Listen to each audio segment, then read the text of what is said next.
Пред камерата на Код Fashion до мен, разбира се, и Даниела Динева. Дани, здравей! Много се радвам да те видя тук.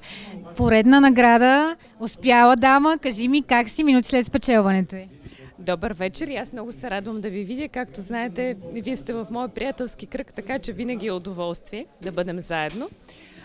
Аз се вълнувам тази вечер и заради наградата, но и заради уникалната атмосфера, в която съм попаднала, на подкрепа от жени, което казва, че се случва рядко, но тази вечер е доказателство за обратното. Това е много вдъхновяващо и именно преди Свети Валентин мисля, че е една много хубава нотка за настроение. Няма как да не те попитам и според теб какъв е ключът към успеха? Как една дама да стане успяла?